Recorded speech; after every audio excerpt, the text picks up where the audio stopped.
할렐루야. 제가 딱 2년 전에 이곳에 왔었습니다.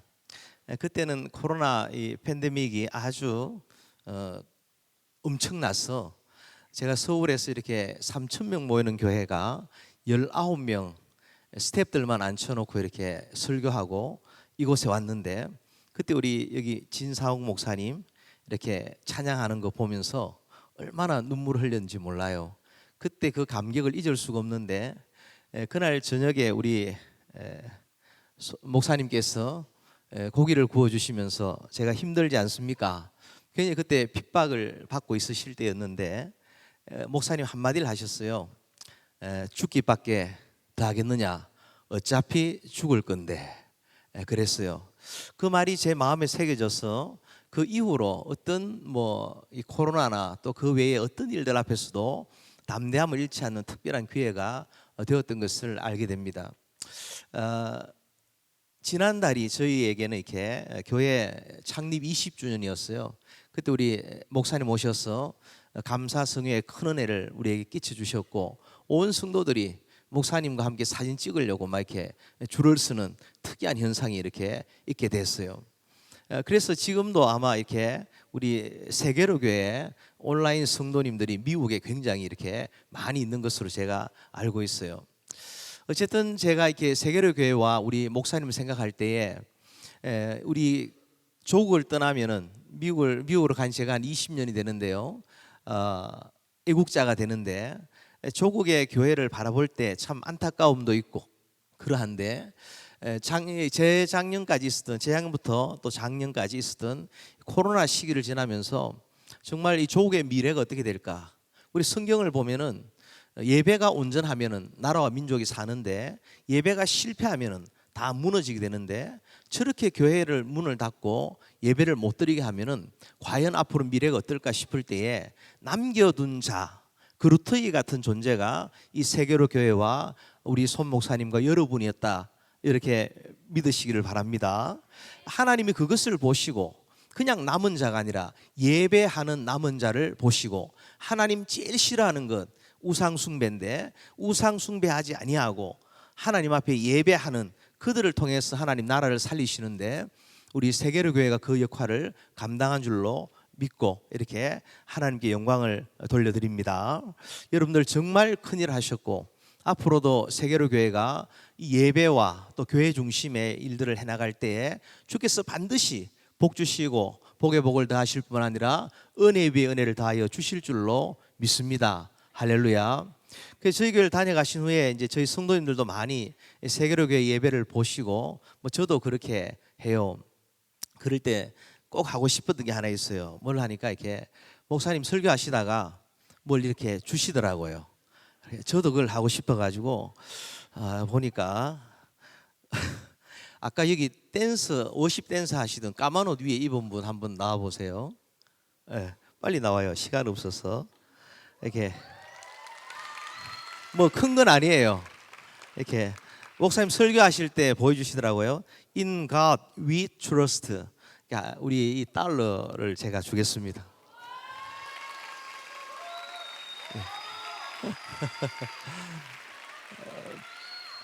보니까 에너지가 많이 필요하겠더라고요.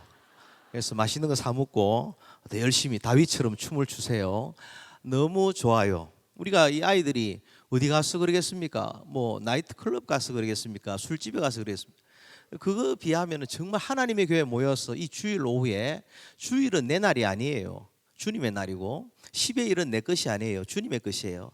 주님의 날에 이 오후에 거룩하게 온전히 주일을 지키면서 이 앞에 나와서 댄스하고 찬양하는 걸 볼 때 얼마나 이것이 귀하고 복이 있는가.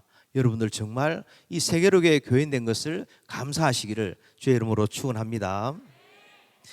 저는 이제 그 세계 여러 곳을 다니면서 예배에 대해서 이렇게 많이 강의를 하고 합니다. 예배라는 것은 이렇게 특별한 어떤 일들로 말미암아 특별한 우리가 복을 얻기 위해서 그렇게 하는 게 아니에요. 우리의 당연한 의무이고 당연히 하나님 앞에 복 받는 통로로 하나님이 정하신 것이 예배예요. 하나님 인간을 왜 지으셨느냐? 예배 받으시기 위하여 지으신 거예요. 할렐루야. 예. 하나님 우리를 하여금 우리의 입술로 찬양하고 우리의 몸으로 주님 앞에 이렇게 예배하고 주님의 영광을 나타내는 그런 삶을 받으시기 위하여 예배를 주신 거죠. 그래서 우리가 반드시 지켜야 될 것, 주님의 날에 나는 주님 앞에 내 몸을 가지고 가서 내가 하나님을 예배하리라. 할렐루야. 한번 따라합시다. 정한 시간에 정한 장소에 몸을 들여 예배합니다.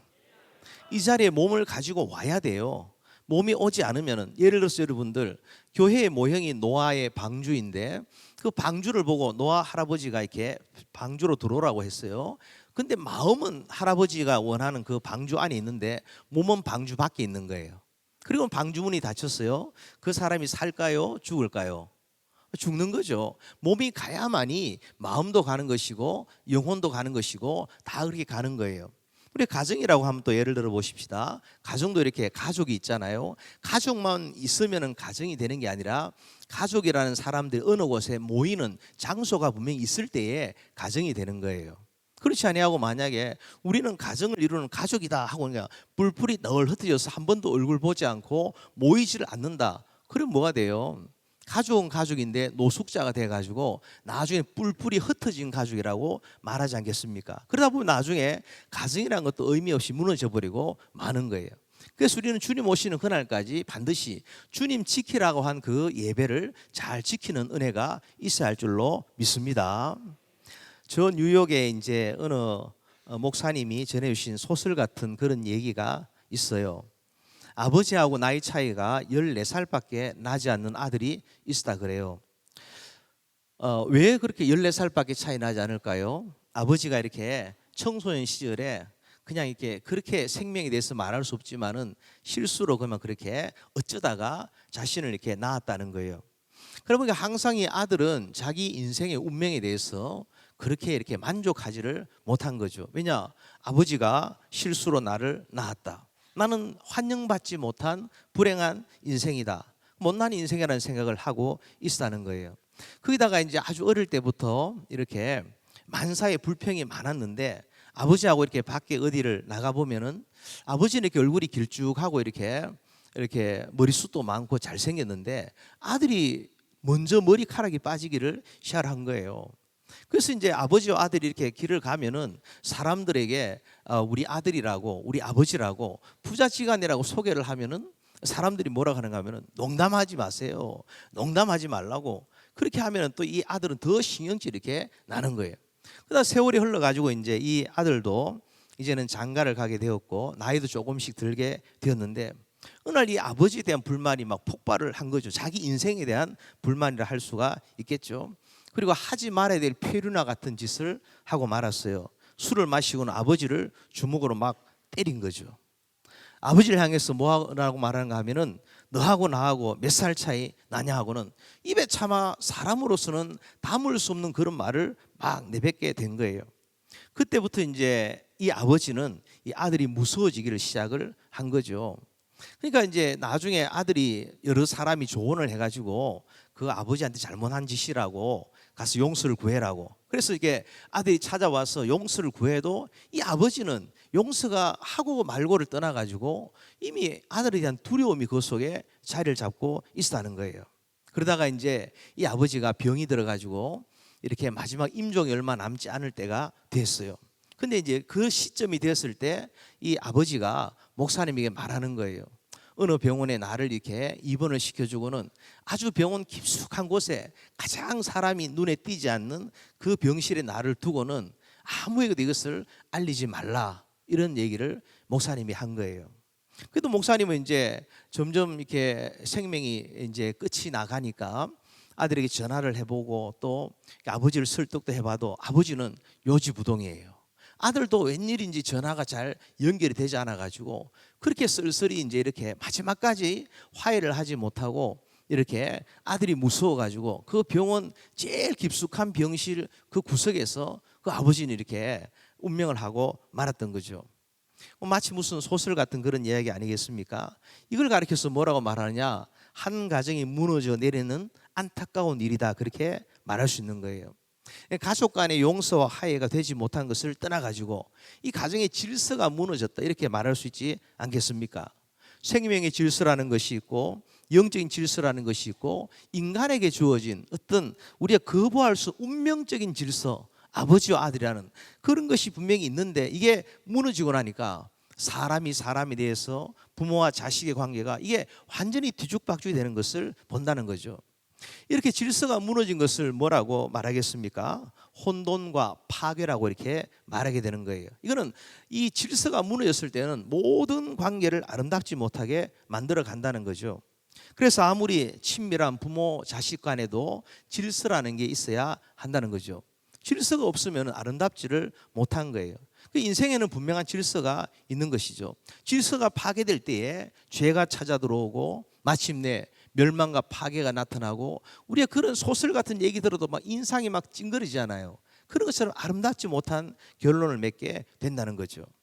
그래서 우리는 하나님이 정하신 질서가 있으면은 부모는 부모대로 자식은 자식대로 또 부모가 막 이렇게 알코올 중독자이다가 막 그냥 술을 마시면 막 어떤 나쁜 것을 하고 이렇게 막 뭔가를 토해내기도 하고 그러면은 그 자식이라는 존재는 어떻습니까?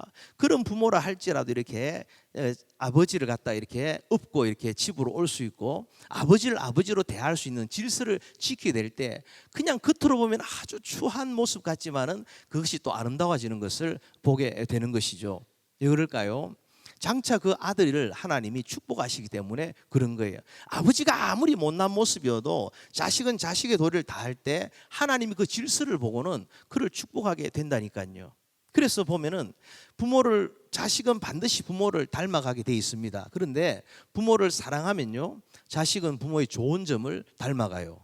그런데 부모를 미워하면요, 닮기는 닮는데 꼭 하지 말라는 것만 닮아가요. 그래서 나중에 우리가 자식을 다 키워놓고 난 다음에 왜 쟤는 나를 닮았을까 하면서 그게 좋은 쪽일 때는 이 좋은 관계가 맺어진 거예요. 그런데 내가 부모로서 정말 이것만큼은 따르지 말아야 될 것 같은데 그 짓을 하고 있다면 그거는 이렇게 부모와 자식의 관계가 무너져 있다 이렇게 말할 수가 있는 것이죠.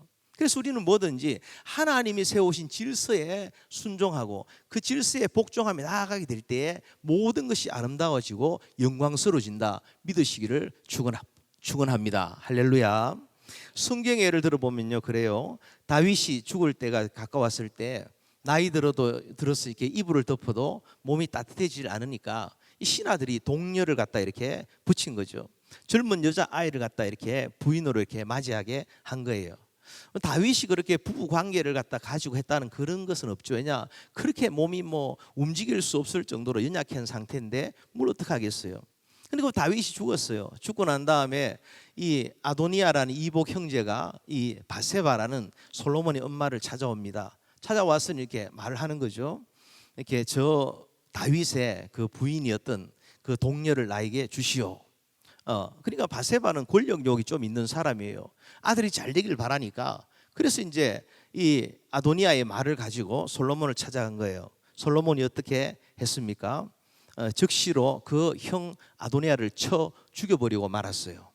그 결과 어떻게 됐을까요? 하나님께서 솔로몬을 축복하신 것을 보게 됩니다. 솔로몬이 나중에 이렇게 타락을 하고 우상을 숭배했을 때는 하나님이 나라를 두 쪼가리 내버리지만은 그가 이렇게 집권 초기에 하나님을 예배할 때는 그에게 분별력이라는 게 주어져 있었어요. 우리가 신앙이 좋다는 것은요, 그저 뭐 겉으로 보기에 착하고 또 뭐 좋아 보이고 이게 아니에요. 신앙이 좋다는 것은요, 분별력을 가진다는 것을 말하는 거예요. 하나님이 하라는 것과 하지 말라는 것, 해야 되는 것과 하나님께 순종과 복종의 단계에 온전히 들어가는 것, 이런 분별력을 가진 것이 바로 이렇게 신앙이 좋은 단계라 말할 수가 있는 것이죠. 우리가 하나님 앞에 성경을 가만히 들여다보면 그렇습니다. 하나님은 명백하게 안 되는 것은 안 된다는 것이 성경의 사상이라는 것을 말씀하고 있어요. 그래서 이 권력이 아무리 좋아 보여도 어떻게 아버지와 함께 했던 그 동료를 아버지의 그 부인을 아내로 이렇게 달라고 할 수가 있느냐, 이런 짓을 할 수 있느냐라고 솔로몬이 이것을 지켰을 때 하나님 오히려 그것을 축복하시는 것을 보게 되는 것이죠. 교회도 마찬가지 아니겠습니까? 우리가 성도로서 살아가는 삶도 마찬가지예요. 질서를 우리가 알아야 되고 신앙의 질서가 있으면 그 사람은요 아름다운 인생을 살아갑니다. 그러나 하나님 앞에 내 신앙의 질서를 지키지 못하면 그 순간부터 어떠냐? 타락하게 되고 혼돈에 빠지게 되고 마침내 자신만 망하는 게 아니라 같이 이렇게 망하는 것을 보게 된다는 거예요. 코로나 팬데믹을 지나가면서 하나님 우리에게 요구하시는 것이 예배라고 말씀을 드렸어요. 이 예배를 통해서만이 축복이 나타나고 예배를 통해서만이 회복이 나타나는데 이 예배를 못 드리게 만드는 이 하나님이 원치 않는 그런 일들로 말미암아 인생이 점점 더 많이 혼탁해지고 아주 파괴되어지고 질서가 무너져가는 것을 많이 보게 되는 거예요. 우리 이렇게 오후 예배에 주일은 내 날이 아니다. 하나님이 주님을 예배하라고 정하신 그날에 이 오후 예배에 여러분이 나와서 이 자리에 몸을 가지고 예배드린 이 자체가 하늘 앞에 여러분 정말 아름다운 일임을 축복받을 일임을 믿으시기를 축원합니다. 할렐루야. 근데 이렇게 이 코로나를 지나가면서 굉장히 사람들이요 이 편리주의 사상에 많이 빠져버렸잖아요. 주일날 교회 가는 날이다. 교회 가서 예배한 날이다. 이러면요 뭐라 바랍니까? 우리가 그 코로나를 지나가면서 이렇게 영상 예배라는 것을 드리지 않았느냐? 영상 예배는 예배가 아니었냐? 이렇게 말해요. 그러나 그럴 때는 무엇입니까? 이 사람이 정말 지각이 없다 이렇게 생각할 수도 있겠지만요. 좀 설명해 주는 게 많이 필요하겠죠. 영상 예배는 예배입니까? 네. 그 당시에 이 코로나가 아주 심할 때에 우리가 교회에 도저히 갈 수 없는 상황에서 임시적으로 제한적으로 한계를 가지고 드릴 때는 예배를 할 수가 있는 것이죠.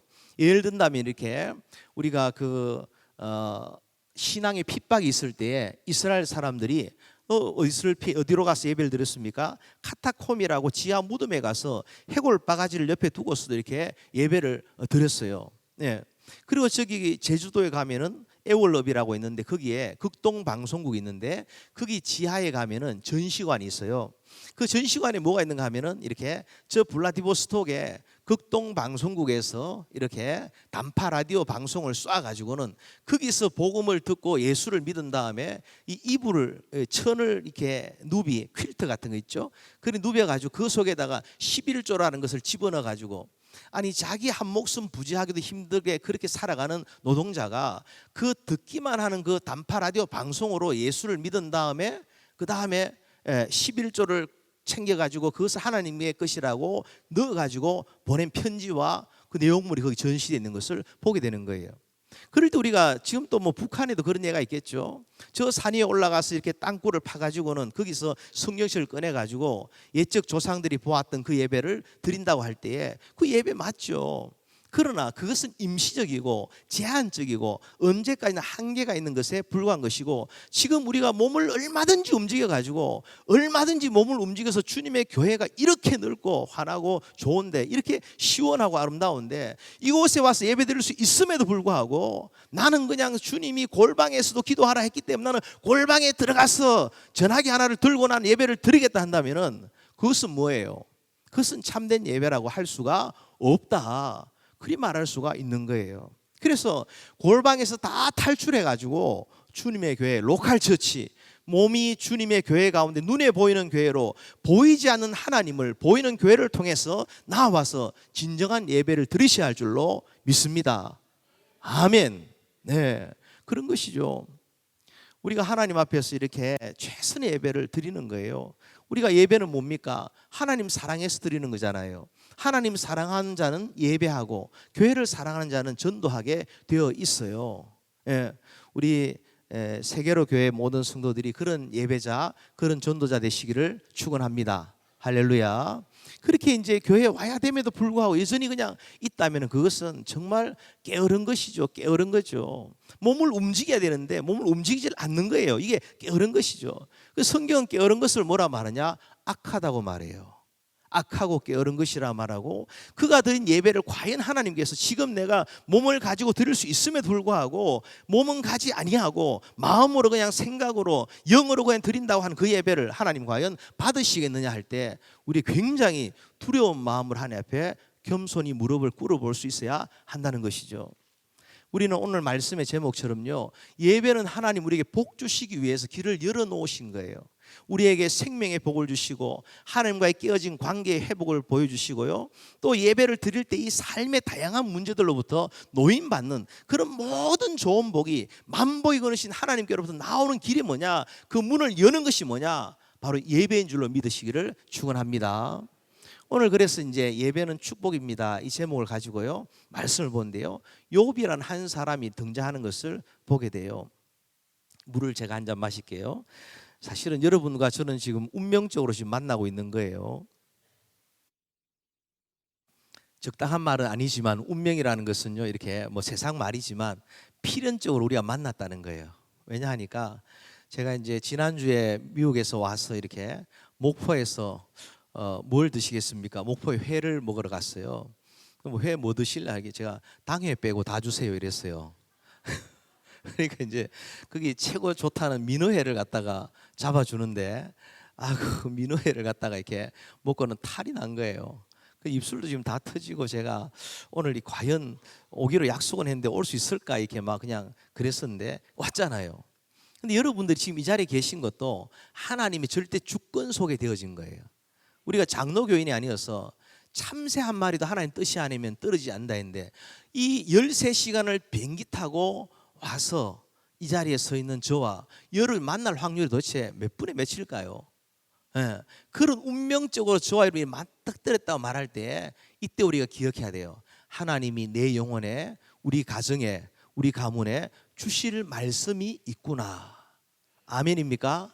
그 믿음으로 말씀을 들을 수 있어야 하는 거죠. 그래서 오늘 욥이라는 사람, 이 욥이라는 사람이 받은 예배의 복이 뭘까? 이걸 한번 생각을 해보기를 원합니다. 우리 성경을 한번 보시면요, 1절 말씀에 이렇게 1절 말씀을 갖다가 이렇게 같이 한번 읽읍시다. 시작.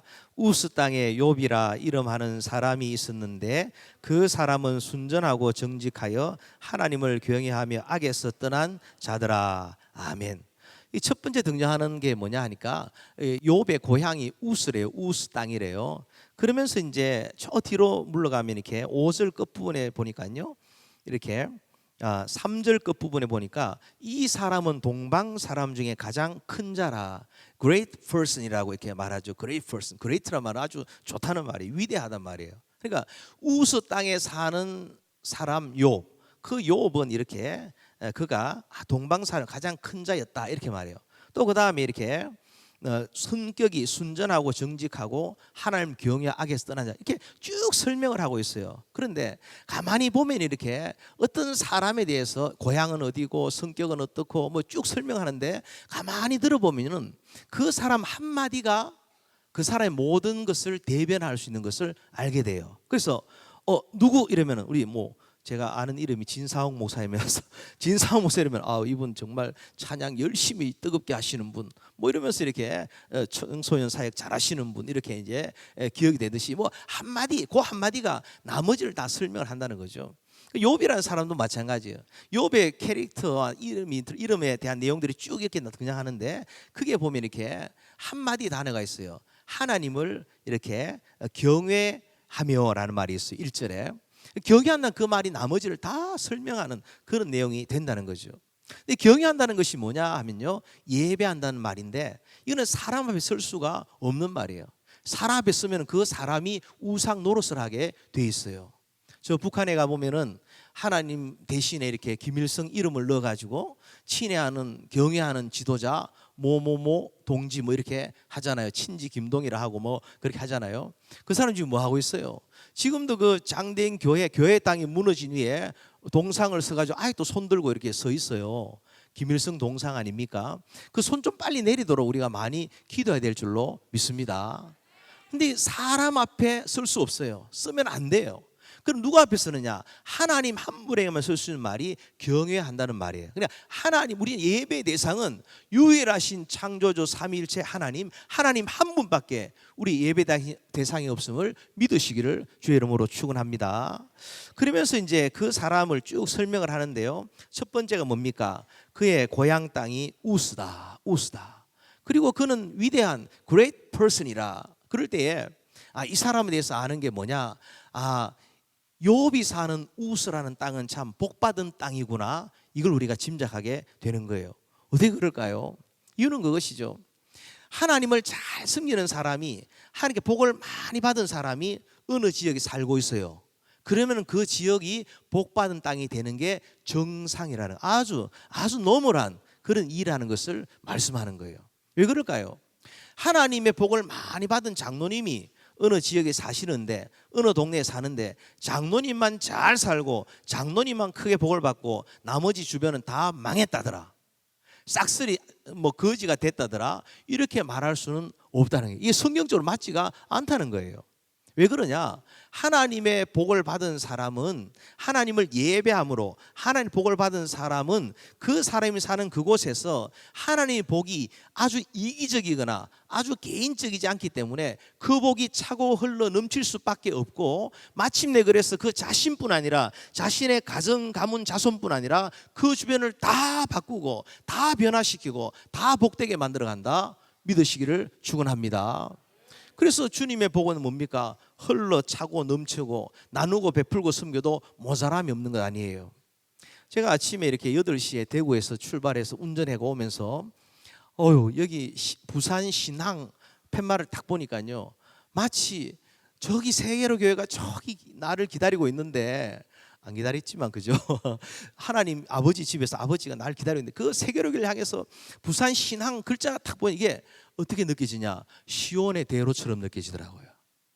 그래서 시편 120편 1절에 누가 나더러 여호와의 집에 올라가자 할 때 내 마음이 기뻐하였도다. 하나님의 전을 향해 다윗이 노래한 거잖아요. 올라가는데 부산 신항을 막 달려오는데 막 그 도로가 너무 그냥 시온의 대로, 주님의 집이 저기 있구나, 저곳을 향해 내 올라가는 걸 할 때 얼마나 감격했는지 몰라요. 그러다 조금 더 오니까 이렇게 녹산 단지라고 나오면서 속도가 자꾸 이렇게 업앤다운 하더라고요. 그래서 자꾸 이렇게 신호를 주니까 멈췄다 가고 멈췄다 가니까 왜 빨리 안 가지? 그러니까 이제 또 생각이 드는 거예요. 하나님의 전에 갈 때는 너무 신나게 달리면 안 되고 과속하면 안 되고 이렇게 속도를 좀 줄이면서 경건하고 차분하게 가라고 하나님이 이래 인도하시네, 이런 생각이 또 드는 거예요. 그래 또 다시 또 드는 생각이 뭐냐? 이곳이 왜 아름다울까? 이곳이 왜 발전을 할까? 이곳이 왜 이렇게 좋은 땅이 되었을까? 이곳이 왜 세계 모든 교회가 세계로 교회를 알고 세계로 교회가 있는 그 녹산이라는 그 동네 거기를 알까? 생각을 해보면요, 이유가 뭘까요? 여기에 여러분같이 하나님 잘 섬기는, 하나님을 예배하는 여러분의 담임 목사님과 여러분이 있기 때문인 줄로 믿습니다. 할렐루야. 여러분 아무리 잘 사는 저 화려해 보이는 미국의 라스베가스 같은데 도박과 한락의 도시가 있어도 그게 교회가 없다면 하나님이 거기를 돌아보실까요? 예, 소돔 고모라 같은 땅이 되고 말겠죠. 그곳에 하나님 잘 믿는 한 사람이 없다면 그곳을 복 있는 땅으로 하나님 만들어 주시겠냐는 거예요. 그렇지 않죠. 그런데 하나님께서 어떠하냐? 우리 손 목사님과 여러분 성도님들이 이곳에서 하나님을 절대적으로 예배하고 이 코로나 팬데믹 시기에도 하나님의 예배를 멈추지 않을 때 하나님이 그것을 보시고, 주님의 성전에 하나님이 뭐가 있다 그랬어요? 하나님의 눈과 마음이 있다 그랬어요. 여러분 눈과 마음이 있으면 다 있는 거 아니에요? 어떤 좋아하는 청년이 자매를 볼 때 눈이 자꾸 가요. 그럼 뭐가 갑니까? 마음이 가요. 눈과 마음이 가면 뭐가 가요? 다 가는 거예요. 그죠? 하나님의 성전은요, 솔로몬이 성전을 지었을 때 하나님이 그렇게 말씀하셨어요. 이곳에 내 눈과 내 마음을 둔다고 하셨어요. 하나님 눈과 마음이 있다 할 때 하나님 전부가 있는 곳이에요. 하나님 전부가 이곳에서 예배가 멈추지 않을 때 하나님 마음이 여기 있으니까 이 녹산단지와 부산신앙이 점점 앞으로 더 좋아질 줄로 믿습니다. 아멘. 이게 성경의 사상이에요. 여러분 세상은 거꾸로 얘기합니다. 어떻게 얘기합니까? 땅이 좋으면 사람도 좋아진다, 이런 사상이에요. 이게 뭐예요? 풍수지리 사상이죠. 자기 인생이 개판이어도 조상묘 자리만 잘 쓰면은 그냥 살 길이 열린다 생각해서 막 조상묘 막 파 디비고 하는 거 아니겠습니까? 그죠? 그러나 우리 그것은 하나님 보시기에 인생이 거꾸로 질서를 잡아가는 거예요. 왜냐? 하나님 우리에게 말씀하시기를 땅을 다스리고 정복하고 땅에 충만하라, 이렇게 번성하라고 말했는데 땅을 다스리라고 했는데 다스릴 땅이 그 인생을 갖다가 지배한다 할 때 그게 말이 되겠느냐 하는 거예요. 말이 되지 않죠. 그럼 우리는 성경 그대로 이렇게 보면은 성경의 내용에 그런 사람이 등장해요. 누굽니까? 이삭을 보세요. 그가 원래 전공이 유목인데도 불구하고 농사를 지었는데, 그것도 흉년에 지었는데도 100배로 결실한 걸 보세요. 이유는 뭘까요? 이삭이 복 있는 사람이기 때문인 줄로 믿습니다. 이삭이 복이 있기 때문에 땅이 복을 받은 거예요.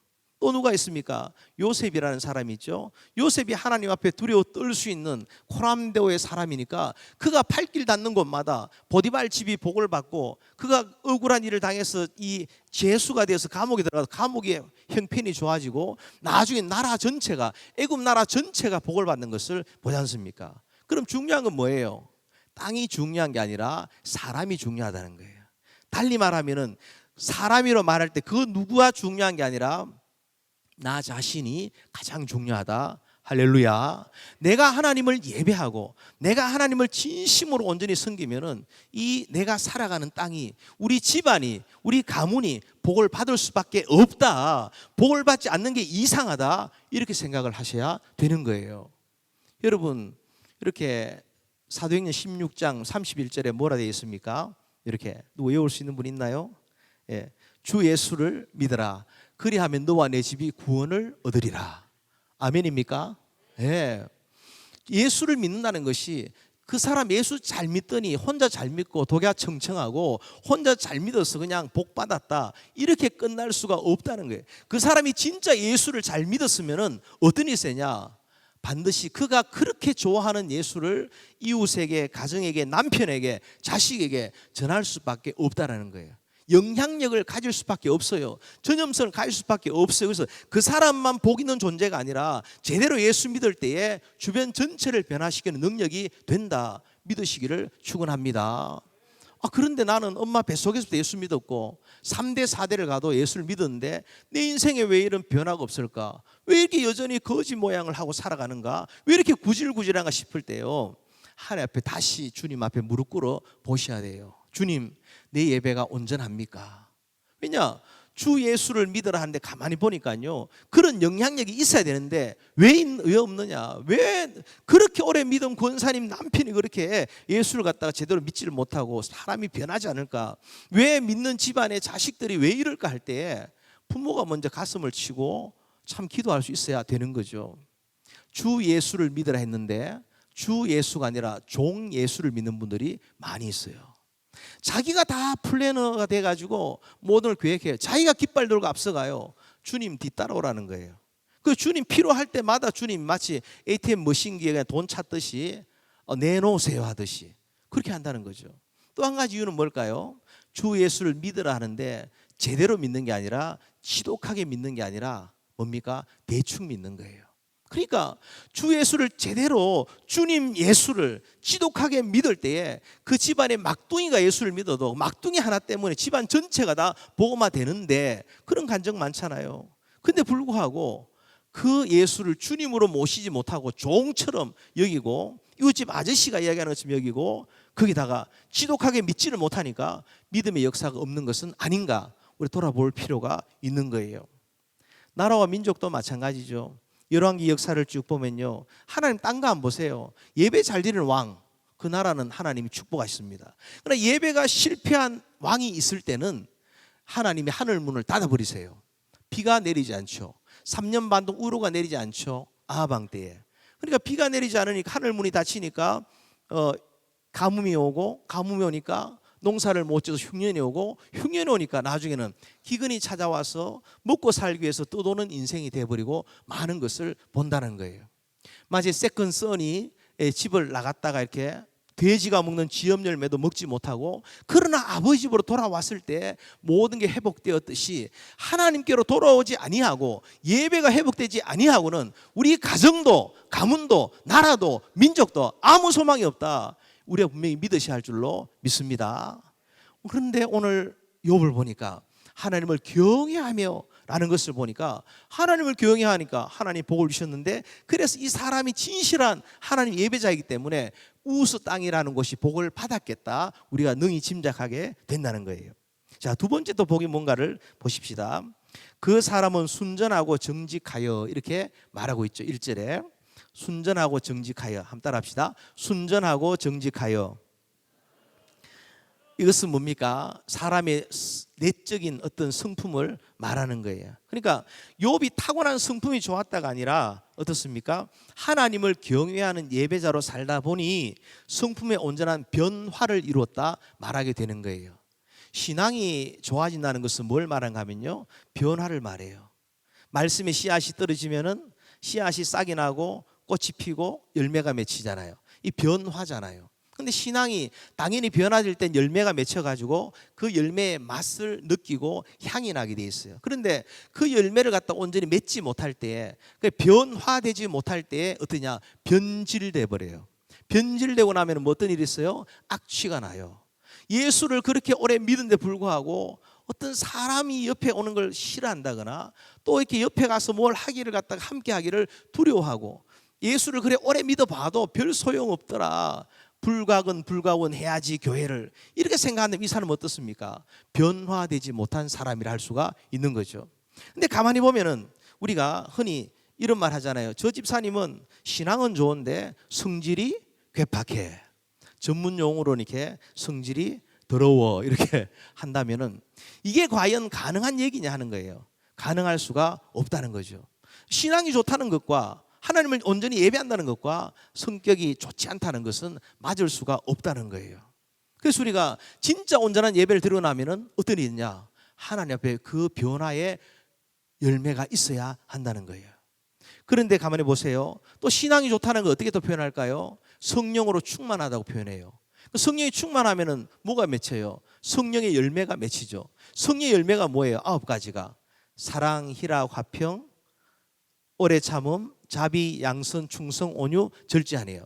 9가지 특징이 뭐냐? 모두가 성품이에요. 다시 말하면은 성령으로 충만해 가지고 환자를 낫게 하고 어떤 은사가 대단하고 이것도 있지만은 그 사람의 신앙이 좋다라고 말할 때에, 성령으로 충만하고 말할 때에 가장 근본은 뭐냐 할 때 그 사람의 성품이 변화돼야 한다는 거예요. 할렐루야. 네, 굉장히 어려워요. 어렵지만 그러나 이게 맞는 말이에요. 그래서 우리가 예배 잘 드리고 은혜 받았다 말하면서 돌아서서 재직해 하다가 막 이렇게 회의하다가 막 이렇게 버럭하고 쑥대밭이 되거나, 또 예배 잘 든 다음에 부엌에서 친교실에 그릇이 있다가 설거지하다가 빠샤하거나, 이렇게 교회가 쑥대밭이 되거나, 그런 예가 지상교회 너무 많은데 그것이 과연 정상이냐 할 때 정상일 수가 없다는 거예요. 우리는 하나님 앞에서 우리가 참된 예배자, 우리가 스스로가 변화되겠다고 돌을 닦아서 되는 게 아니라 정말 하나님이 원하시는 그 예배자가 되면은요, 절로 하나님 우리의 성품과 삶을 변화시켜 주신다 믿으시기를 주의 이름으로 축원합니다. 세 번째는 뭘까요? 우리가 보니까 1절 말씀 가운데 그가 악에서 떠난 자들아 이랬어요. 악에서 떠난 자들아. 악에서 떠났다는 것은 그가 순전하고 정직하다는 게 내면의 열매라면, 내면의 결과라면은 외적인 결과는 뭐냐? 악에서 떠났다라는 거예요. 그러니까 내적인 변화만 나타낸 게 아니라 하나님 보시기에 온전한 삶의 열매를 맺었다, 그렇게 말하게 되는 거죠.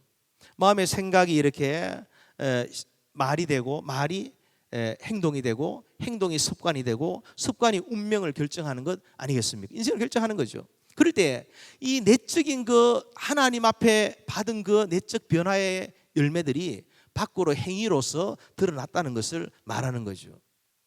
우리 인간의 마음은요, 만물보다 심히 부패합니다. 그래서 겉으로 보면은 마치 우리 하수구물을 갖다 이렇게 지나가면은 금방은 뜨다가 이렇게 라면도 끓여 먹을 수 있을 것 같은데, 그러나 어떻습니까? 짝대기로 한 번만 휘저어 보면 온갖 생선 뼈다귀들이 다 올라오는 것을 보잖아요. 너무나 부패한 곳이에요. 그러나 그 부패한 그곳에 하나님을 모시고 그 죄를 이겨내고 성령으로 충만하게 될 때에 우리 삶 가운데 구체적인 삶의 열매로 말미암아 악에서 떠나는 은혜가 있을 줄로 믿습니다. 할렐루야. 제가 사는 그 알칸사 밑에 달라스라는 곳이 있어요. 그게 이렇게 어떤 분의 이렇게 간증 스토리인데요. 그분의 얘기가 있어요. 이분이 이제 저기 다른 도시에서 이렇게 친구와 동업을 하다가 이 사기를 당해가지고, 배신을 당해가지고 달라스라는 곳으로 내려왔는데, 와 보니까 이렇게 이 도저히 이 사람 미워하는 마음이 견딜 수 없어서 그 사람을 막 살인할 것 같아 가지고 내려왔고, 내려와 보니까 이제는 스스로가 자기 스스로 목숨을 끊을 것 같더라는 거예요. 그런 고통 중에 있다가 이분이 그래도 신앙이 있는 분이어서 그나마 남아있는 신앙의 힘을 의지해서 교회를 향해 이렇게 갔다는 거죠. 교회를 가서 이렇게 잠을 자려고 청하는 잠은 오지 않고, 그러다가 어떤 분들이 새벽에 기도한다고 와서 주여 주여 하더라는 거예요. 주여 주여 하니까 이렇게 그 소리가 주여라는 소리도 안 들리고 죽여 그놈을 죽여 죽여로 들리더래요. 그만큼 이 마음이 막 정말 상할 대로 상한 거죠. 그러다가 이제 그래도 집에 가면 이상한 생각 드니까 다시 교회 와가지고 이렇게 잠을 청하는데, 어느 날 하나님의 성령이 그의 마음을 어루만지신 거예요. 만지니까 하나님 앞에 이렇게 마음이 바뀐 거죠. 마음이 바뀌니까 어떤 일이 났느냐, 나만 죽일 놈이냐 이 생각이 든다는, 그 사람만 죽일 놈이냐, 나는 괜찮은 인생이냐 이 생각이 든다는 거죠. 내 속에도 도둑놈 심보가 있었으니까 그런 도둑놈을 만났고, 내 속에 사기성이 있으니까 그 사기꾼 같은 친구놈을 만난 것 아니냐 생각하니까 감사가 터져 나오는데, 어떤 감사가 나오느냐 하면요, 내가 사기 당하고 사기 치지 않은 것이 감사하고, 내가 배신 당하고 배신하지 않는 것이 감사하고, 바뀌게 된 거예요. 그때부터 이제 이 달라스라는 곳은 도넛 장사를 많이 하는데, 이 도넛을 가지고 이렇게 처음에 가면 아무것도 하지 못하는 초보자가 밤 12시부터 새벽 5시까지 밀가루를 계속 이게 베이크 하면은요, 그러면 이제 이렇게 한 달에 이렇게 한 3, 4천 불 받는 그런 일이 있어요. 그러면 주인은 한 5시쯤에 딱 나타나 가지고 12시까지 그냥 다 만들어 놓은 도넛을 갖다 팔기만 한데, 한 달에 뭐 몇만 불씩 벌어가는, 다 그런 건 아니겠죠. 여러분 또 보따리 사가지고 달라스 가자 하면 안 되니까. 다 그건 아닌데, 그런 일을 보면은 어찌 보면 내 인생이 뭔가 남들 다 살 때 자지 못하고 밤새도록 밀가루 개야 되고, 나는 고작 몇천 불 받아가는데 이 사람은 그냥 와서 팔기만 하는데 몇만 불 받아가는 게 말이 되냐 이래 싶을 텐데, 마음이 은혜로 변화되니까 다 바뀌게 되더라는 거예요. 너무나 즐겁게, 주인은 돈 번다고 새벽기도도 못 가는데 나는 새벽기도 미국은 새벽기도가 6시거든요. 갈 수 있으니까 너무 해피하다고, 해피하게 일하다 보면 어느 날 주인이 부르더라는 거죠.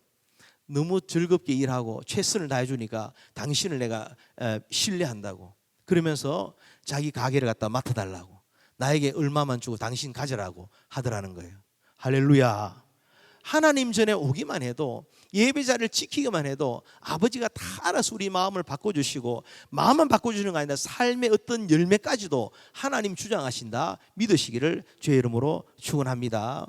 저희 교회 그 아틀란타에서 이렇게 오신 어떤 이렇게 장로님 한 분을 갖다가 제가 알고 있는데요, 이렇게 뭐 지금은 계시진 않아요. 그냥 그 지역으로 오셨죠. 지역으로 오셨는데, 그분이 이렇게 늘 항상 이렇게 하나님 앞에 아주 바들바들 떨면서 신앙생활을 좀 하시려고 애쓰는 분이었어요. 지금은 저기 캘리포니아로 이렇게 가셨는데요, 그분이 이제 저를 이제 많이 좋아하셔가지고 어떤 얘기도 해주시고 하는데, 그분이 이제 얘기가 아주 감동이었어요.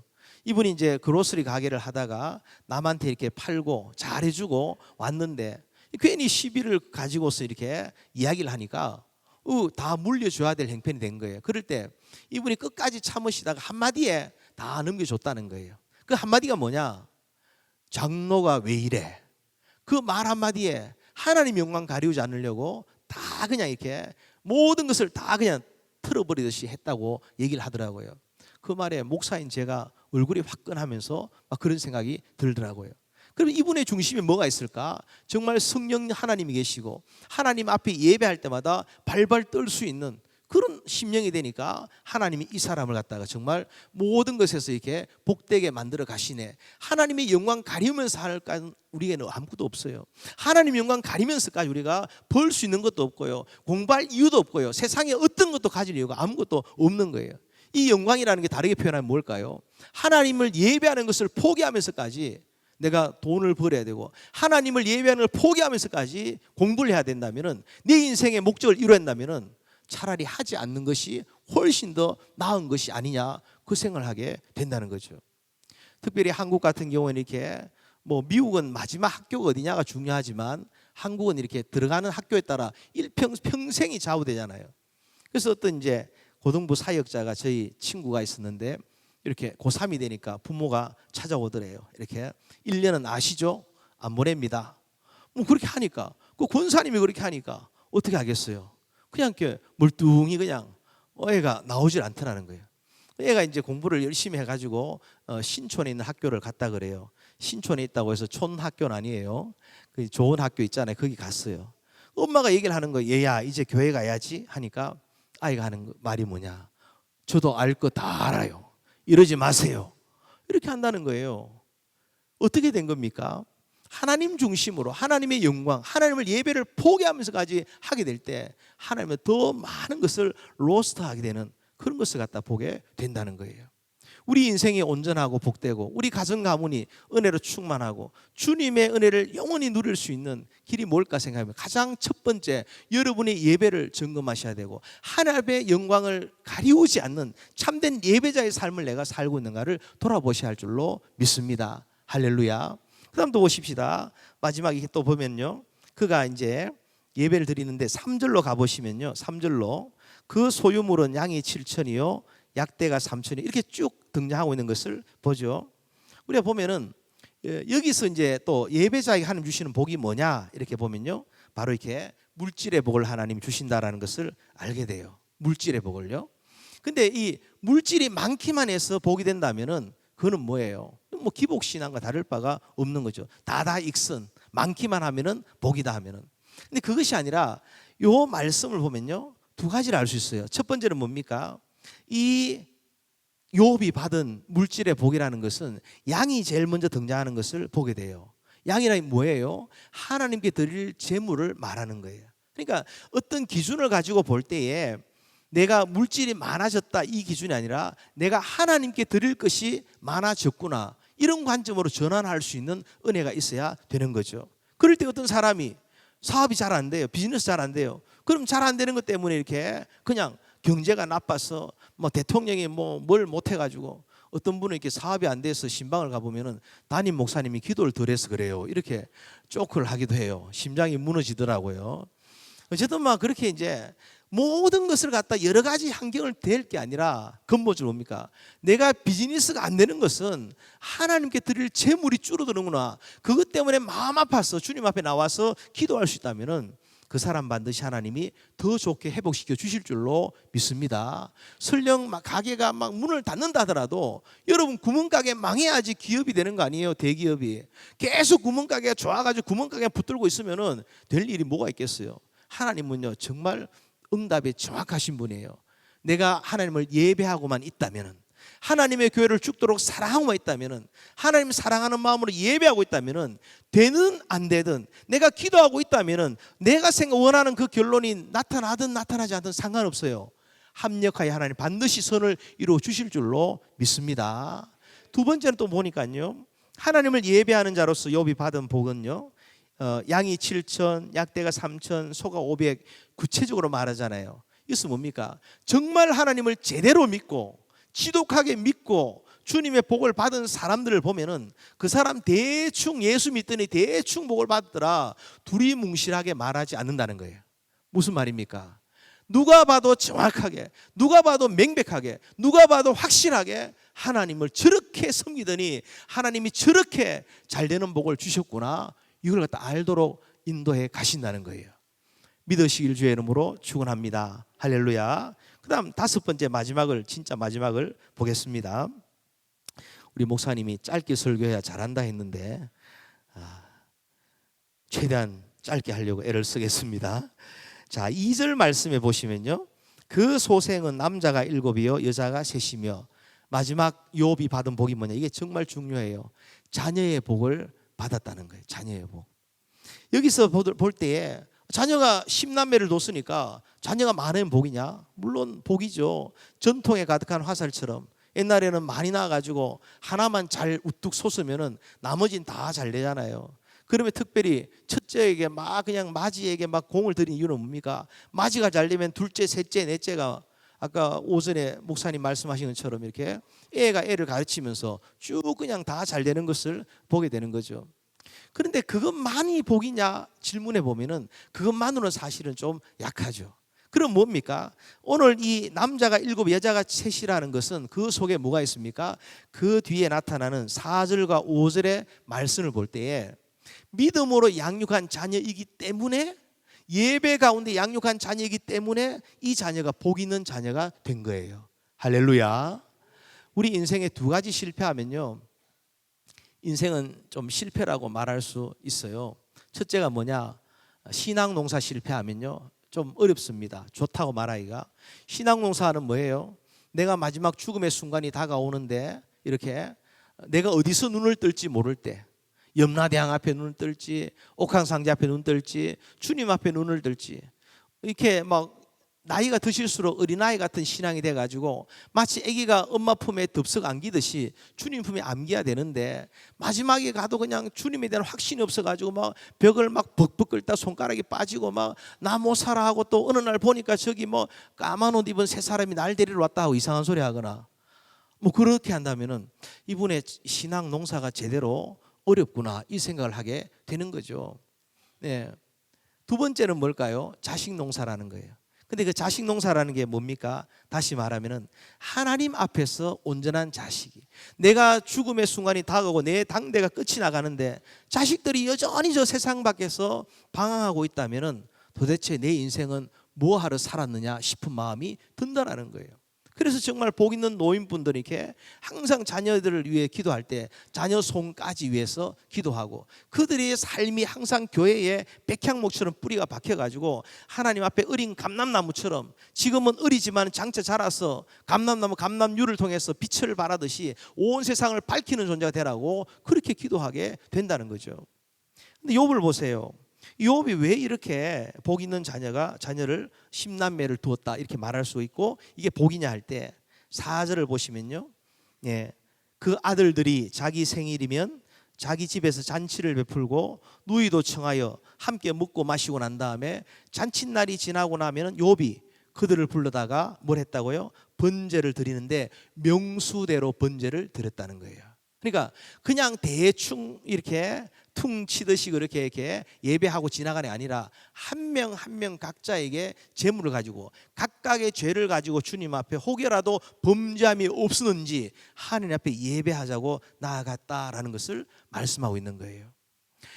저는 우리 아이가 둘이 있는데요, 어릴 때부터 이제 항상 재물을 각자 다르게, 그러니까 뭐 저와 집 사람도 각자의 이름으로, 또 아이들도 확실하게 자기들의 이름으로 재물을 들고 그게 하나님 앞에 나아가도록 하는 것을 훈련합니다. 그것도 이게 가정 예배 드릴 때도 이렇게 구체적으로 아이에게 이렇게 말하도록 하는 것을 과정을 지나게 되는 거죠. 우리가 흔히 이렇게 자식 키우기가 너무 어렵다 힘들다 말하지만요, 하나의 원칙을 지키지 못하기 때문에 그런 거예요. 그 원칙이 뭘까요? 오늘 욥을 보면요, 욥이 뭘 하고 있어요? 얘들아 예배드리자, 너희들 어제 생일 잔치했지? 예배드리자 하면요 자식들이 다 왔다는 거예요. 이게 무서운 거예요. 이걸 뭐라고 말합니까? 영권이라고 말하는 거예요. 오늘날 부모가 아무리 불러도 오질 않아요. 그래서 부모가 자식 집에를 여기 갔다, 자식 이사 가는데 여기 갔다 저기 갔다 하고 뭐 떠돌이처럼 다니는 경우가 얼마나 많은지 모르죠. 그럴 필요가 없어요. 나는 주님의 전에 곁에 내가 살 테니까 니들이 와라 할 수 있는 영권이 있어야 되고요. 그 다음에는 이렇게 뭔 일이 있으면 엄마 아버지한테 전화해가지고 이 일을 어떻게 하면 됩니까? 라고 기도를 부탁할 수 있는 그런 자식들이 될 때 그 자식들이 하나님 앞에 복받은 자녀라고 말할 수 있게 된다는 거죠. 그런 영권은 어디서 생기느냐 할 때 바로 보십시오. 1절로 올라가 보시면 하나님을 경외하며, 하나님을 전적으로 예배했던 그 사람, 그로 말미암아 그런 영권이 생기, 그 영권 앞에 자식들이 복종하는 것을 보게 되는 거예요. 미국에 가보면 아이 낳는 방을 딜리버리 룸이라고 이렇게 표현해요. 내게 아니라는 거예요. 내게 아니고 하나님이 나로 하여금 이렇게 키우고 양육하도록 딜리버리 했고, 나는 그 딜리버리를 받는 과정이 바로 뭐냐? 아이를 낳는 것이라는 거예요. 그럼 아이에게 과도한 욕심이 아니라 뭐가 필요할까요? 하나님의 방법대로, 하나님의 이름으로, 하나님의 두려워 떨므로 자녀의 것을 양육하고 가르칠 때에 하나님께서 그를 책임져 주시고 그 자녀들로 하여금 정말 자손대대로 복을 누리게 한다는 것이죠. 믿으시기를 축원합니다. 제가 사는 위에 시카고에 가보면요, 토요일이 되면요 이 유대인들 주이시들이요 까만 옷을 입거든요. 애들도 다 까만 옷 입고 하얀 와이셔츠 입고 이마에다 박스 하나 붙이고는 어디에 걸어가요. 얘네들은 차도 타지 않아요. 얼마 이상 걷지도 않아요. 어딜 가느냐? 회당을 향해 가요. 자기들의 회당. 회당이 어떤 곳이냐? 아주 칙칙하고요, 별로 좋은 곳도 아니에요. 그런데 거기 가, 그런데도 불구하고 거기 가서 자기들의 라바이, 그 랍비가 하는 말을, 랍비가 최고 하나님이 하는 말씀처럼 랍비의 말을 앉아 있는데, 그 앉아 있는 사람들 한 사람한테 누구냐? IT 업계 최고 권위자거나 시카고 건축 회사의 CEO거나 이런 사람들이라는 거예요. 근데 그들이 다 그렇게 복을 받았다는 거예요. 이유는 뭘까요? 우리하고 조금 그들이 다시 돌아와야 되지만은 지킬 걸 지키는 사람들이 그들이라는 거예요. 그러니까 지킬 걸 지킬 줄 아니까 지킬 것을 지키는 그 부모를 따라서 자식들이 그렇게 쫄래쫄래 마치 뭐 이렇게 큰 그 이렇게 양이 가면 뒤에 새끼 양이 따라가듯이 그래 까만 옷을 입고 종종걸음 따라가니까 그걸 보고 배운 그것으로 말미암아 어떨까요? 그들이 하나님을 섬기게 되고, 하나님을 섬길 때 하나님께서 저들에게 그 율법에 약속하신 복을 지금도 허락해 주는 것 아니겠습니까?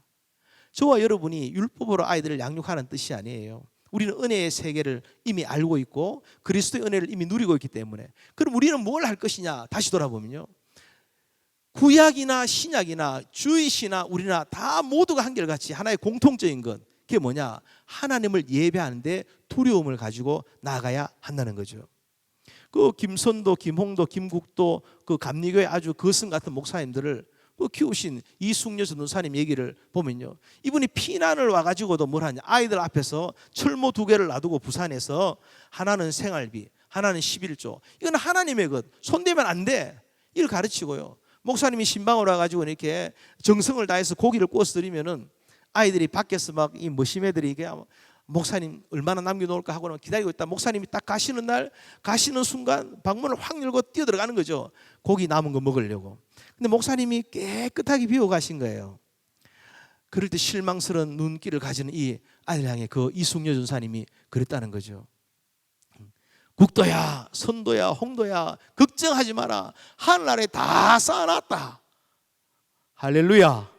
네, 그것을 그대로 실물 교육으로 보여준 거예요.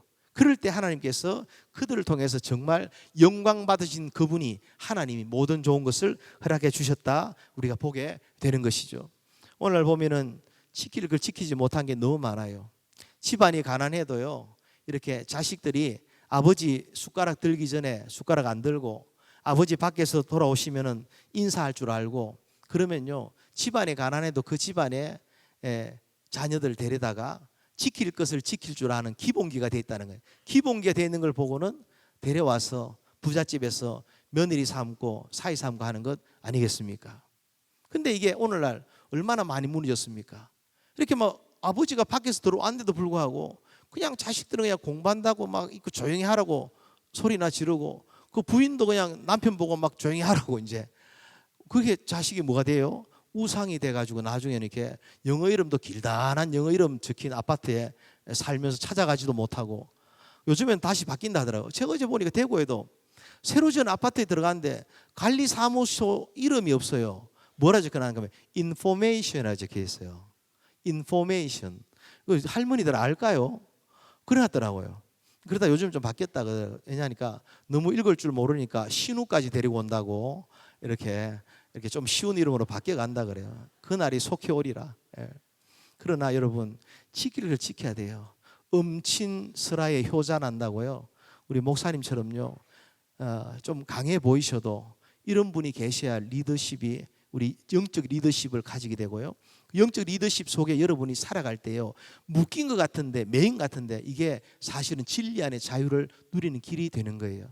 그러다 특별히 목회자들도 강조하는 게 많이 있지만은 예배를 강조하고 하나님의 교회, 아버지의 집, 주님의 눈과 마음이 없는 아버지의 집에 우리가 모이는 것을 강조하는 목사님은요, 여러분 복받을 통로를 목사님이 해치고 살림을 해치고 길을 내시는 것과 길을 개척하는 것과 똑같은 일을 하고 계신다 믿으시기를 축원합니다. 저희 교회까지요 비행기를 그렇게 오래 타고 오셨는데 저희가 뭐 이렇게 사례를 드리니까 사례를 안 받으신다 그래요. 여러분 그거 아시죠? 그뿐만 아니라 그러면 선물로 바꿔드리려니까 선물해 주시면은 공항에 쓰레기통에 집어넣고 갑니다. 제가 성격을 뵈니까 그렇게 하실 것 같더라고요. 그래서 제가 아무것도 못하고 늘 죄송한 마음으로 기도만 하고 있는데요, 우리 목사님 같은 분을 여러분 정말 여러분 평생의 영적 아비와 같이 육신의 양식을 주시는 분이 육의 아버지라 부르잖아요. 영의 양식을 주시면 영적 아비라고 옛날엔 다 불렀어요. 오늘 시대가 이상해져서 그렇지. 그렇지 않아요? 그렇게 모시고 살아갈 때 이 세계로교회 성도 여러분들이 정말 온 세계 열방 가운데 행복한 예배자가 되고 주님의 은혜를 누리는 복을 가지게 될 줄로 믿습니다. 말씀을 정리하겠습니다. 욥이라는 사람은 다른 거 없어요. 아주 간단합니다. 제 설교 좀 길었지만요, 예배하는 사람이었어요. 하나님 경외하는 사람. 우리 오늘날로 말하면 죽도록 교회를 사랑하는 사람이에요. 예배는요 어떻게 드리는 겁니까? 하나님 사랑해서 드리잖아요. 사랑한다는 건 뭐예요? 내 것이 내 것 아님을 증명하는 게 사랑이에요. 그래서 자식을 사랑하니까 간땡이라도 떼가 주잖아요. 하나님 사랑한다면 우리가 뭘 해야 될까? 하나님 가장 기뻐하는 예배에 성공해야 될 줄로 믿습니다. 그럴 때 하나님께서요 여러분에게 여러분의 땅이, 여러분의 지경이, 여러분의 가정 가문이 변화되는 복을 주실 겁니다. 여러분 예배에 성공할 때 여러분의 성품이 성령으로 좋은 열매를 맺게 될 겁니다. 예배에 성공할 때에 여러분의 삶에 악이 떠나게 될 것입니다. 예배에 성공할 때 여러분에게 하나님께 드릴 재물이 많은 진짜 부자, 돈만 많은 부자가 아니라 진짜 하나님께 부요한 자가 되게 하실 겁니다. 여러분이 예배에 성공하게 될 때 여러분에게 하나님이 연골을 씌워갖고 욥이 자식들을 소집할 때 냉큼 달려와서 예배할 수 있는 그런 사람이 된 것처럼 여러분의 평생에 여러분의 노후가, 여러분의 삶 전부가 하나님의 은혜를 누리는 복 있는 삶이 될 줄로 믿습니다. 할렐루야. 기도하십시다.